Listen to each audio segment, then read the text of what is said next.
Bienvenue dans cette émission du 29 juin 2023 de ma web TV anthropologique sur laquelle, jour après jour, je vous propose une information franche et directe, sans concession ni tabou, accessible, honnête et sourcée. La France brûle. Des scènes de guérilla urbaine, de désolation, de guerre même, de guerre civile, se déroulent à travers la France. Le point de départ, on le connaît, c'est le meurtre d'un jeune âgé de 17 ans, Naël, qui a commis un refus d'obtempérer lors d'un contrôle. Le policier a tiré, le jeune homme est mort, et ça a été l'étincelle qui a mis le feu aux poudres. J'aimerais préciser que j'aborde cette question en tant qu'anthropologue. C'est-à-dire que mon travail est de dessiner des perspectives, pas de porter des jugements, de faire de la morale ou de prendre des positions politiques, mais plutôt d'essayer de décrypter cette situation et ce qu'elle nous révèle de l'état notamment de tension de nos sociétés, en sachant que tout cela, hélas, était prévisible de longue date.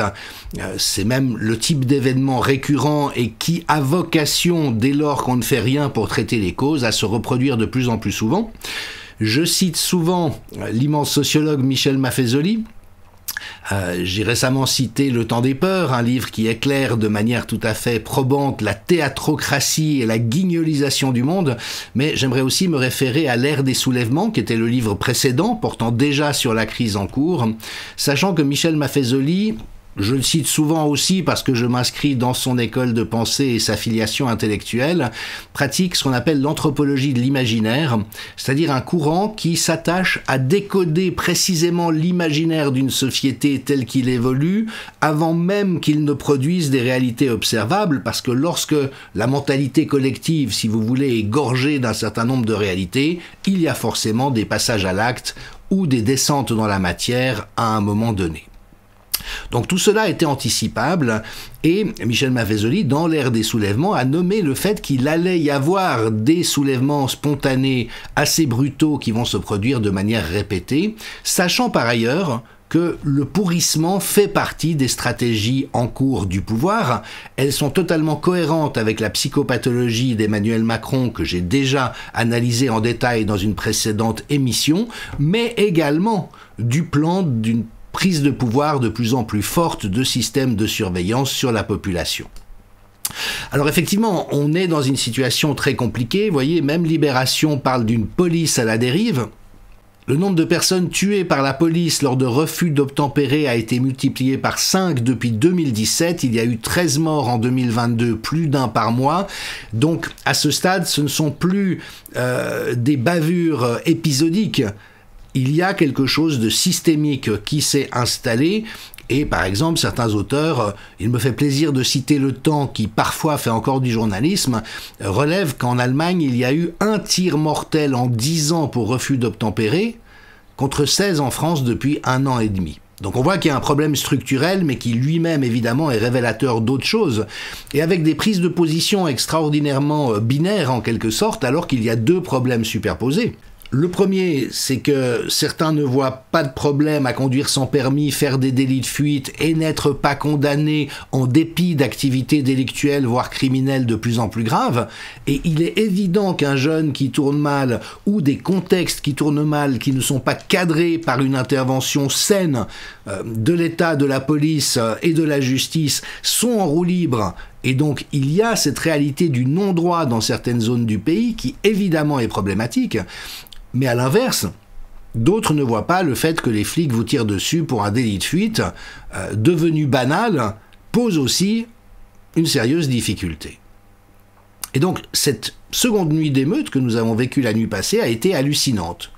Comme le relève Bellem, les dégâts sont considérables, partout le chaos, aucune réaction d'urgence du ministère de l'Intérieur, des unités laissées à l'abandon par la hiérarchie, logistique inexistante pour réapprovisionner les hommes sur le terrain, enfin vraiment des scènes apocalyptiques. Et bien sûr, qui deviennent l'objet d'une polarisation identitaire. Donc d'une part, il y a les gens, et Dieu sait si je suis réceptif à cette idée, qui est tout à fait juste, qui disent « Mais attendez, quand certains gilets jaunes étaient vaguement violents à Paris, alors que l'immense majorité d'entre eux étaient pacifiques, eh ben on décrivait une foule haineuse, des factieux, on leur tirait dessus et on les mutilait. Et puis quand il y a 2 nuits d'émeutes, des commissariats et des infrastructures publiques détruites, des tirs de roquettes, on dit « Ah, ce sont des jeunes submergés par l'émotion ». Je comprends cette indignation. Et puis il y a eu des prises de position de la part d'un certain nombre de célébrités issues de l'immigration, et notamment un milieu de terrain des Bleus et du Real Madrid, M. Tchouaméni, qui a publié une lettre ouverte en disant « Naël aurait pu être mon petit frère ». Et Fabrice Divizio, l'avocat bien connu, qui dit « Et Lola, sa petite sœur », soulignant par là qu'il y a une indignation à géométrie variable. Donc quand Lola se fait violer et décapiter, ces célébrités ne se manifestent pas. Quand des bébés se font poignarder dans un happening un peu douteux à Annecy, on n'entend personne. Mais tout d'un coup, parce qu'un jeune de 17 ans délinquant qui refuse d'obtempérer et qui fait un délit de fuite se fait tirer dessus, ce qui bien sûr est inacceptable et tragique, on s'entend bien, eh bien là, donc vous voyez, de nouveau, ma position n'est pas une position de juge ou de moraliste, mais de dire, ok, qu'est-ce qui fait que certains faits divers tragiques impliquant les forces de l'ordre ou la collectivité provoquent une réaction et d'autres non ? Et par exemple, on voit ce hiatus dans une réaction de Faiza Ben Mohamed, qui est journaliste du desk français de l'agence Anadolu et spécialiste des questions d'islamophobie, et qui, elle, a publié un commentaire. Ce qui est en train de se passer est le résultat de 50 ans de mépris des habitants des quartiers populaires et ou issus de l'immigration, qui suffoquent, dit-elle, sous le poids d'un système qui est fait pour les écraser et qui va jusqu'à les exécuter à bout portant. À quoi répond une autre personne ? Le mineur lorrain et le paysan berrichon se marrent. C'est-à-dire que le côté injuste et écrasant du système, il ne date pas d'hier. Des populations françaises sont elles aussi prétéritées, voire opprimées de multiples manières, mais on voit, en fait, à travers les réactions à ce fait divers tragique, la polarisation extrême de la société autour de questions que nous allons bien sûr aborder, et avec des polarités en bordure du champ de compréhension qui sont extrêmement problématiques. Alors Amélie Ismaili, journaliste, a réagi en disant « Mais quand soi-même on bute des ados de 13, 14, 15 ans, règlement de compte, qu'on viole des gamines en tournante sur TikTok pour qu'elles finissent brûlées vives, on n'est pas bien placé pour faire la justice soi-même, la haine appelle la haine, et un seul, dit-elle, va en profiter, on voit lequel. » Donc vous voyez, c'est très difficile parce que entre la réalité des pratiques racistes et xénophobes de certains policiers et la relative banalisation que ces comportements a eu, le côté forcément injuste de la justice. Vous savez qu'aux États-Unis, les Noirs sont beaucoup plus facilement condamnés à des peines lourdes que des Blancs pour des crimes et délits équivalents, et évidemment que l'équivalent existe en France. Et puis, d'un autre côté, cette impunité criminelle et le développement de véritables guérillas urbaines qui se livrent au pire, nous avons une réalité sociétale extraordinairement difficile à penser, mais il est urgent de le faire. Sachant par ailleurs, à nouveau, que ça n'est pas une surprise. Donc Didier Maisto, autre très grand journaliste, a lui publié ce commentaire dont je cite un extrait. « Il se produit en France exactement ce que je prédis depuis quelques années avec une précision chirurgicale, qu'il s'agisse des causes ou des conséquences, et tout le monde ici m'en est témoin. Les politiciens qui se sont succédés depuis plus de 30 ans ont créé et alimenté cette situation désormais hors de contrôle. Ceux qui espèrent accéder au pouvoir ne sont pas en reste, qui soufflent sur les braises avec une application toute obsessionnelle. Les médias mainstream s'en régalent, nul n'en assume la moindre part de responsabilité, chacun accusant l'autre. La France, conclut-il, n'est plus un pays, elle n'est plus une nation, mais le résultat territorial d'une déliquescence régalienne, économique, sociale, judiciaire, culturelle, envahissant les moindres interstices. » Et donc, il faut, pour parler de cette réalité, aborder le thème de l'immigration. Alors j'ai pris des risques hier en parlant de l'intolérance de gauche, je vais évidemment mettre les pieds dans le plat avec l'immigration, mais de nouveau en tant qu'anthropologue. Il faut quand même se souvenir qu'aucun d'entre nous n'est de souche locale. Notre origine à tous, c'est l'Afrique. Et il y a eu des migrations au cours du temps, des vagues successives. Donc la première colonisation de l'Europe, un peu durable, s'est faite à peu près 60 000 ans en arrière, et les Homo sapiens sapiens qui sont arrivés en Europe n'étaient pas des natifs, c'était déjà des migrants. Et puis il y a eu des vagues de migration tout au long de l'histoire. Et même les caucasiens, comme on nous appellerait aux États-Unis, dont je fais partie parce que j'ai la peau blanche-rose, nous sommes issus d'une vague d'immigration indo-européenne relativement tardive qui est venue envahir des populations locales qui existaient déjà et dont, semble-t-il, les parlers basques et berbères sont des survivances.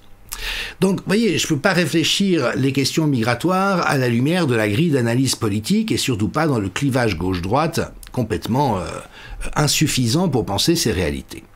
Toutefois, ça me permet aussi de rappeler un certain nombre de réalités inconfortables que la plupart des gens soit ne veulent pas entendre, soit en tout cas n'évoquent jamais. Et d'abord, c'est que la coexistence dans un pays d'un groupe importé pose systématiquement problème. À la Libération, l'Algérie n'a pas gardé les Français, elle les a foutus dehors. Est-ce que c'était une bonne chose pour l'Algérie? De nombreux Algériens aujourd'hui en doutent. Mais il est évident qu'après un contexte de colonisation et d'un asservissement, bien sûr, du peuple algérien par les Français, on voit mal comment une coexistence aurait été possible. Donc, le fait qu'aujourd'hui, il y ait 5 millions de Français, de personnes en France d'origine maghrébine, évidemment pose une question. Alors, vous vous doutez, je n'ai rien contre la culture maghrébine, au contraire. J'ai une réelle passion pour le Maroc, l'Algérie et la Tunisie, j'y vois énormément de choses intéressantes, donc de nouveau, c'est pas une position moraliste ou politique. Mais d'un autre côté, j'ai souvenir d'une interview du roi Hassan II du Maroc dans les années 80, si je ne m'abuse, où il disait « Je ne tiens pas à ce que les Marocains s'intègrent en France parce qu'ils sont Marocains. » Donc qu'ils aillent en France, qu'ils y travaillent, qu'ils en retirent un bénéfice et que la France retire un bénéfice de leur présence, oui, et c'est bien sûr mieux si les Marocains se comportent de manière totalement respectueuse des coutumes locales, ce que l'immense majorité des immigrés a fait et fait. Mais en même temps, Hassan II disait « La place des Marocains n'est pas en France ». Et c'est ça la difficulté. Il y a eu un dévoiement du droit d'asile.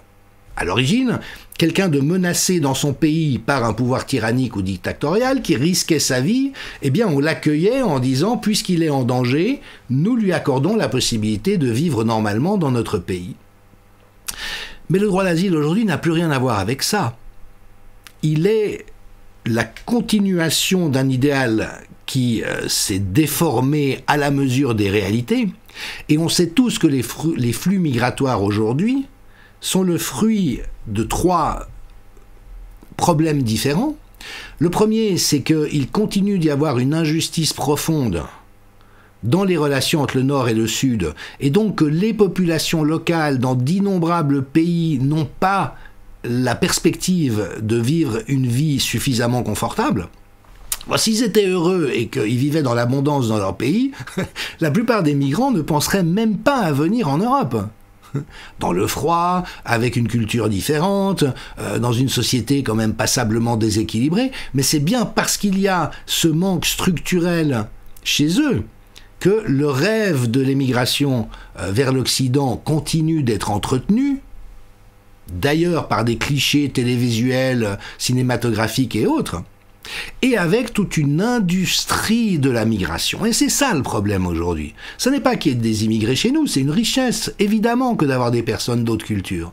Mais c'est qu'il y a une industrie de la migration qui exploite l'injustice que continuent de subir beaucoup de pays en développement, et en faisant miroiter une vie idyllique ici, ce qui conduit des hordes de malheureux dans des canaux de migration organisés par des passeurs criminels, avec au passage la disparition de dizaines de milliers d'enfants qui sont recyclés dans l'industrie du prélèvement d'organes ou de la prostitution ou du meurtre rituel. Et donc ces malheureux à qui on a fait miroiter un avenir lumineux en Europe se retrouvent ici dépouillés de tout, ayant souvent été brutalisés, violés ou violentés, et dans une réalité qui n'est pas très accueillante pour eux. Et c'est ça le problème aujourd'hui. tout en sachant que ça s'inscrit dans un agenda mondial, et notamment tous les efforts de l'Open Society de George et maintenant son fils Soros, qui ont colonisé les États, les ONG, et se sont infiltrés. Philippe de Villiers a dit qu'il y a plus de 100 députés européens qui aujourd'hui sont aux ordres des fondations Soros, mais avec le projet de détruire les États-nations, d'imposer une gouvernance mondiale et de générer des pays qui aient perdu tous leurs repères. Et c'est là où il faut aussi qu'on puisse mettre ces réalités sur la table. Je comprends que des footballeuses en France réclament le droit de porter le hijab. Mais si vous allez en Arabie Saoudite ou en Algérie en mini-jupe, vous croyez que vous serez accueillis avec des cris de joie et dans le respect de la tolérance ? Est-ce que si demain on proposait à des pays du Golfe, à des pays du Machrek ou du Maghreb, d'en faire finalement une succursale de l'Occident où les Occidentaux pourraient vivre à leur guise selon leurs lois, est-ce que vous pensez qu'ils seraient confortables avec ça ? Donc c'est là où on a cette tension extrêmement compliquée, et Dieu sait si je ne prétends pas avoir de réponse par rapport à ça, mais il faut comprendre qu'il y a des forces qui attisent l'antagonisme entre les communautés et qui veillent à ce qu'elles produisent de plus en plus de chaos, parce que, et je cite Jean-Yves Capot, qui est un observateur vraiment attentif de ces réalités, parlant des violences qui viennent d'avoir lieu, il exprime « Les violences de cette nuit font le jeu du président, le gosse est mort, c'est triste, quoi qu'il ait fait, ces violences ne le ramèneront pas, elles offrent cependant au président une raison inespérée de déclarer l'état d'urgence ou un couvre-feu qui limitera la liberté de tous. » Alors Barbara Stiegler, qui est philosophe, qui est de gauche, qui est professeur de philosophie politique à l'université Bordeaux-Montaigne et que je remercie de ses prises de parole si courageuses, elle énonce cette réalité qu'il faut savoir entendre. À ceux qui n'ont pas encore compris, l'extrême droite est déjà au pouvoir dans ce pays. Emmanuel Macron, en 2017, nous a fait basculer dans la nuit et il nous conduit tout droit dans le chaos. J'ai eu quelques réactions à mon émission d'hier sur l'intolérance de gauche. L'immense majorité des commentaires étaient positifs en disant « mais merci de nommer ces réalités ». Puis il y a eu quelques commentaires comme ça un peu critiques, mais je les lis toujours avec intérêt, disant vous êtes désormais d'extrême droite ». Bon, ça m'étonnerait en tant qu'anarchiste au sens politique et philosophique du terme. Je crois que c'est un risque qui ne me concerne pas vraiment. Par contre, ce qu'il faut bien voir, c'est que le projet politique actuel d'Emmanuel Macron et de tous ceux qui le soutiennent, parce qu'il ne faut pas se leurrer, la NUPES et le Front National, je le répète, le Rassemblement National, soutiennent Emmanuel Macron. Sinon, il l'aurait mis en échec avec des motions de censure, sans même parler des Républicains. Donc ce jeu parlementaire débile, c'est-à-dire dégénéré et stupide qu'on voit alors que tout le monde est contre la manière de gérer ce pays d'Emmanuel Macron, participe au système. Et toutes ces forces politiques ont entériné l'agenda totalitaire parfaitement inutile autour du Covid, on est d'accord. Donc le fascisme, je le redis, aujourd'hui est au centre, à gauche et à droite. Et ceux qu'on appelle les extrêmes, l'extrême gauche et l'extrême droite, sont aujourd'hui les garants d'un certain bon sens. Et donc voilà, mon opposition est contre le fascisme, mais qui aujourd'hui a colonisé nos pays. Je rappelle une fois plus que le fascisme, c'est la fusion entre les grandes entreprises et l'État. Et donc évidemment que la situation en cours conduit au risque, Barbara Stiegler le révèle bien sûr, que le président et le gouvernement actuel s'arrogent des pleins pouvoirs, c'est prévu dans notre Constitution, et donc le spectacle de ces émeutes, comment se fait-il qu'il y ait des tels stocks d'armes dans les banlieues ? Alors certaines sont récupérées d'Ukraine au passage, il faut le savoir, quand on nourrit la corruption ukrainienne et qu'on envoie les jeunes Ukrainiens se faire tuer au front par centaines de milliers, soi-disant pour lutter pour la liberté, il y a des contre-coups, et donc le président va, selon toute probabilité, parce que c'est dans son état d'esprit, c'est dans sa psychopathologie, tirer profit de ces événements, lui-même n'ayant eu de cesse que de veiller à ce que nous allions dans cette direction. Je trouvais un joli dessin de presse. Réunion des crétins anonymes. Bonjour, je m'appelle Ducon et j'ai voté Macron pour éviter le chaos. Une autre illustration, c'est le réel. Finalement, il va réussir à tout détruire en 2 mandats, pas besoin d'un 3e. Voilà, donc il y a cet agenda de destruction de nos sociétés, on instrumentalise une immigration évidemment malheureuse à cette fin, et puis en soulignant quand même que cette destruction de nos sociétés s'applique à tous les domaines de nos vies. Le Télégraphe, en Grande-Bretagne, qui de nouveau est un média mainstream, a publié une série d'articles disant « Les confinements ont ruiné la Grande-Bretagne et nos leaders en déni complet s'en fichent complètement ». Je rappelle, aucun plan pandémie ne prévoyait rien de ce qui nous a été infligé, et tout ce qui nous a été infligé était inutile. On le savait avant, on l'a vu pendant, c'est confirmé aujourd'hui. Et en fait, ce qu'ont fait nos gouvernements avec les confinements, les fermetures, les couvre-feux, les passes, les masques et tout ça, c'est ruiner des catégories entières de la population, et c'est leur projet. Nos gouvernements commettent des crimes d'État contre les populations. Même le Télégraphe le reconnaît. Quel média mainstream en France l'a reconnu? Pap Ndiaye, ministre de l'Éducation nationale, veut former les profs à la sexualité. Vous voyez, un commentateur relève, quel est exactement le but de l'éducation dans ce pays en 2023? Apprendre à lire, à écrire, à compter ou à baiser? Combien de temps ce cirque va-t-il encore durer? Et SOS Éducation, une association évidemment responsable par rapport à ces questions et à la protection des enfants, énonce: la sexualité n'est pas un enseignement académique comme les mathématiques ou le français, mais vous êtes tombé sur la tête, allez-vous aussi créer un CAPES et une agrégation de la bonne pratique de la fellation? Mais je me permets de vous rappeler au passage, je vous renvoie à l'émission que j'ai publiée le 11 mai 2023 qui montre que Pap Ndiaye ne fait qu'appliquer un projet mondial porté par l'ONS et l'ONU qui vise à légaliser la pédophilie et qui se base sur un ensemble de recherches criminelles. Alors je vous renvoie à cette émission ou à un très bon article de Senta de Poit récemment sur son blog, la référence est là, la pseudo-sexualité des enfants, la science entre guillemets pédocriminelle d'Alfred Kilsey et collaborateurs, et donc le gouvernement français actuellement travaille à s'assurer d'infliger des dommages pédocriminels sur vos enfants. Je l'ai souvent dit, ils veulent donner comme devoir à des enfants de 9 ans, cela s'est vu dans d'autres pays, de se masturber à la maison et de venir rapporter le fruit de leur expérience de 9 ans. C'est ça à quoi travaille Pap Ndiaye.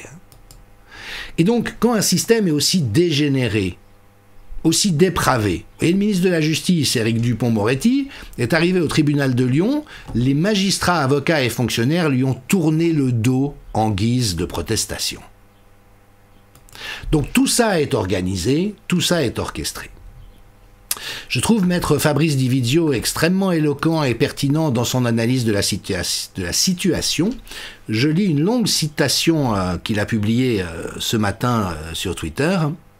« Mes pensées vont ce matin à tous ceux qui retrouvent leur voiture calcinée, aux élèves qui ne pourront plus aller à l'école car celle-ci a été incendiée, aux habitants des villes dans lesquelles la médiathèque a brûlé. À ceux qui n'ont rien demandé à personne et subissent la violence d'un État qui les a abandonnés et de racailles qui détruisent le peu qu'il leur reste. La guerre, eux, ils savent ce que c'est. La guerre pour élever leurs enfants au milieu des trafiquants que la justice relâche à peine ont-ils été condamnés. La guerre pour protéger leurs enfants des idéologies islamistes d'un côté, LGBTQ de l'autre. La guerre pour expliquer à leurs enfants que oui, bosser pour à peine 1200 balles par mois est plus digne que trafiquer pour 10 000. La guerre pour pouvoir joindre les deux bouts à la fin du mois en ne pensant pas trop à Madame van der Leyen, qui elle aussi a des besoins mais qu'elle satisfait sans peine. La guerre pour lutter contre la peur de manifester et de se prendre des coups de matraque. La guerre pour aller bosser et rester 2 heures dans le RER encore bloqué. Ils auraient pu prendre le bus mais il a été incendié cette nuit. Alors oui, c'est la guerre. Mais eux, ce sont toujours les victimes de toutes les guerres. Ils ne cassent rien, ne volent personne, se contentent d'essayer de survivre. Et ce matin, ils se sont pris de nouveau une rafale de mépris, une grenade d'indifférence. qui fait d'eux des gueules encore plus cassées qu'hier. Les uns sont partis se coucher, les autres se réveillent, et c'est une autre colère qui gronde, mais celle-ci n'intéresse personne. Car elle est noyée au milieu des larmes du désespoir, ils ne sont rien, et d'ailleurs ils sont dans la gare à attendre ce foutu train qui ne vient pas. C'est une journée de merde, une de plus qui s'annonce. Merci à Maître Divizio pour cette prose puissante. Et il met le doigt sur la blessure que vivent tout le monde, toutes ces personnes aujourd'hui.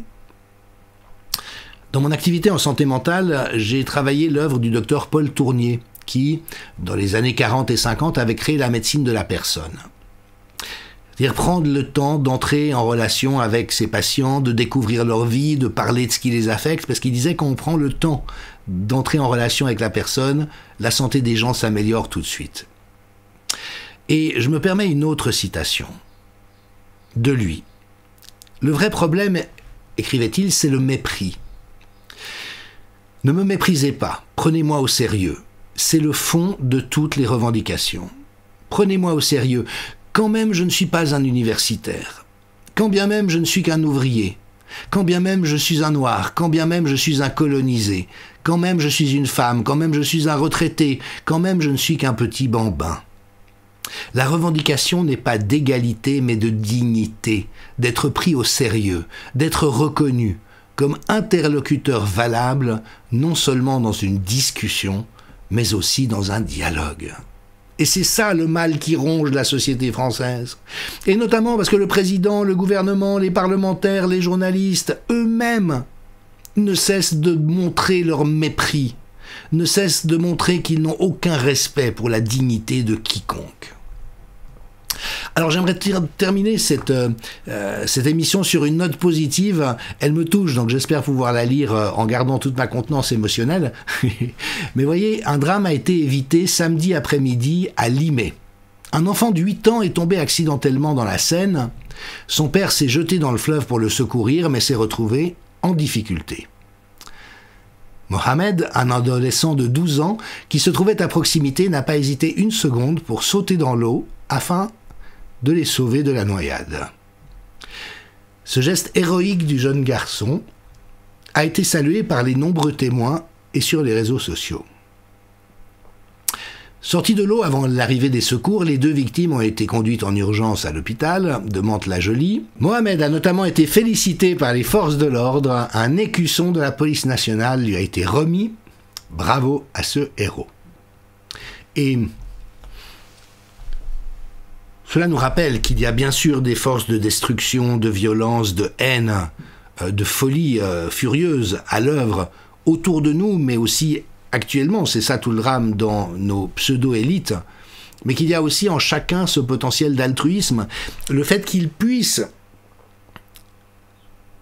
arriver à maturité dépend de ce dans quoi on s'est construit et de la qualité des relations qu'on a eues avec les autres.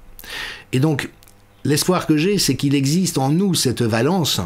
Si l'éducation nationale s'occupait de cultiver cette valence plutôt que d'importer de la pornographie envers les enfants, si les autorités cultivaient en permanence la valorisation de tout ce qui relève de cette bonté fondamentale au cœur de chacun, mais encore faudrait-il qu'ils en disposent eux-mêmes, nous aurions l'opportunité de générer une autre réalité que celle que nous connaissons, mais heureusement le délire dans lequel nous sommes a vocation à prendre fin tôt ou tard.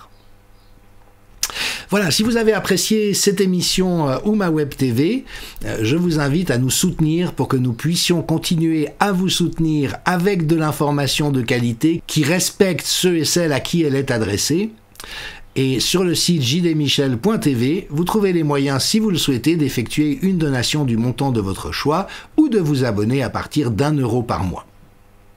Je commencerai dès le lundi 3 juillet une série de l'été, Covid non censuré, où je reprendrai question par question ce qui nous a été dit, ce qu'il en a été en réalité et ce qu'on savait à quel moment pour que chacun puisse se faire une opinion sur la manière dont la crise sanitaire a été gérée. Merci, à demain.